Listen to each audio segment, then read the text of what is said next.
Welcome to KRR kitchen. இன்றைக்கி நம்ம கிச்சனில் நல்ல ஒரு அருமையான சட்னி ரெசிபி தான் பார்க்க போகிறோம். இன்றைக்கி நம்ம வெங்காய சட்னி எப்படி செய்கிறதுன்னு தான் பார்க்க போகிறோங்க. வெங்காய சட்னி பார்த்திங்கன்னா நிறைய வெரைட்டி நம்ம சேனலில் போட்டிருக்கேன். அதில் இதுவும் ஒரு வகை. கண்டிப்பாக அந்த சட்னியை ட்ரை பண்ணி பாருங்கள். டேஸ்ட்டு ரொம்பவே அருமையாக இருக்கும். எப்படி செய்கிறதுன்னு நம்ம வீடியோக்குள்ளே போய் பார்ப்போம். அதுக்கு முன்னாடி நம்ம சேனலில் இப்போ தான் ஃபஸ்ட் டைம் பார்க்குறீங்கன்னா சப்ஸ்கிரைப் பண்ணி வச்சுக்கோங்க.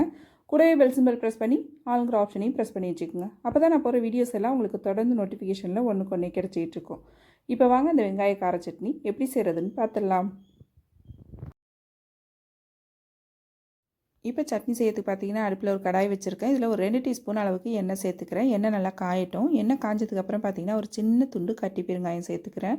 இது இருந்தால் சேர்த்துக்குங்க, அப்படி இல்லைன்னா தாளிப்பு கொடுக்கும்போது பெருங்காயத்தூள் சேர்த்துக்கலாம். இப்போ பெருங்காயம் இது கூடவே பார்த்தீங்கன்னா ஒரு 6 வரமிளகாய் சேர்த்துக்கிறேன்.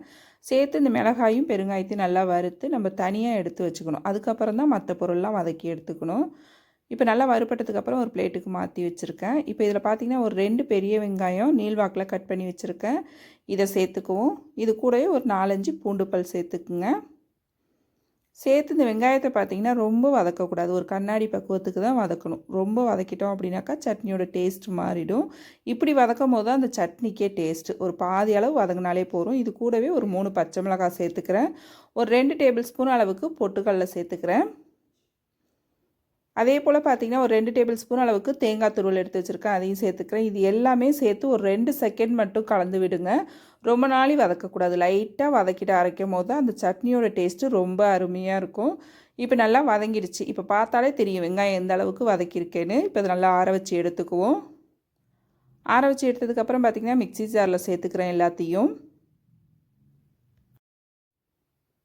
இப்போ எல்லா பொருளும் வெங்காயம் எல்லாம் சேர்த்ததுக்கப்புறம் பார்த்திங்கன்னா ஒரு சின்ன துண்டு புளி, அப்புறம் பார்த்திங்கன்னா கொஞ்சமாக உப்பு, இந்த சட்னிக்கு தேவையான உப்பு சேர்த்து கொஞ்சமாக தண்ணி விட்டு லைட்டாக கொரப்பாக இருக்கிற மாதிரி இது போல் அரைச்சி எடுத்துக்குங்க. கடைசியாக இதில் இது போல் கொஞ்சமாக கொத்தமல்லி தழை சேர்த்து ஒரு 2 சுற்று மட்டும் விட்டு எடுத்துக்குங்க. சட்னியோட டேஸ்ட்டு ரொம்ப அருமையாக இருக்கும் இது போல் செய்யும் போது. இப்போ சட்னி அரைச்சி எடுத்துகிட்டு வந்துட்டு இது ஒரு பாத்திரத்துக்கு மாற்றிட்டு மிக்ஸி ஜார் கழுவி கொஞ்சமாக தண்ணி சேர்த்துருக்கேன். தாளிப்புக்கு பார்த்திங்கன்னா 1 டீஸ்பூன் அளவுக்கு எண்ணெய் விட்டுருக்கேன். எண்ணெய் காஞ்சோன்னே 1 டீஸ்பூன் கடுகு உளுந்து சேர்த்து நல்லா பொரிய விட்டுக்குங்க. பொரிஞ்சதுக்கப்புறம் ஒரு கொத்து கருவேப்பிலை, ஒரே ஒரு வரமிளகாய் கிள்ளிட்டு வச்சுருக்கேன், அதையும் சேர்த்துக்கிறேன். இந்த ஸ்டேஜில் நீங்கள் பெருங்காயத்தூள் சேர்த்துக்கலாம். இப்போ தாளிப்பை சட்னி கூட சேர்த்து நல்லா ஒரு தடவை கலந்து விட்டுருங்க. அவ்வளோதான், நம்மளோட வெங்காய சட்னி ரொம்ப சூப்பராக அருமையாக ரெடி ஆகிடுச்சிங்க. இதே போல் சட்னி ரெசிபி பார்த்திங்கன்னா நம்ம சேனல் நிறையா இருக்குது. அதோட லிங்க் எல்லாம் உங்களுக்கு நான் டிஸ்கிரிப்ஷனில் கொடுக்குறேன். தேவைப்படுறவங்க செக் பண்ணிக்கங்க. இந்த சட்னி ரெசிபியும் ட்ரை பண்ணி பார்த்துட்டு எப்படி இருக்குன்னு கமெண்ட் பண்ணுங்கள். என்னோட ரெசிபி பிடிச்சிருந்ததுன்னா லைக் பண்ணுங்கள், ஷேர் பண்ணுங்கள். மறக்காமல் நம்ம கேஆர்ஆர் கிச்சனை சப்ஸ்கிரைப் பண்ணி வச்சுக்கோங்க. நாளைக்கு வேறொரு ரெசிபியோடு சந்திப்போம். தேங்க்ஸ் ஃபார் வாட்சிங்.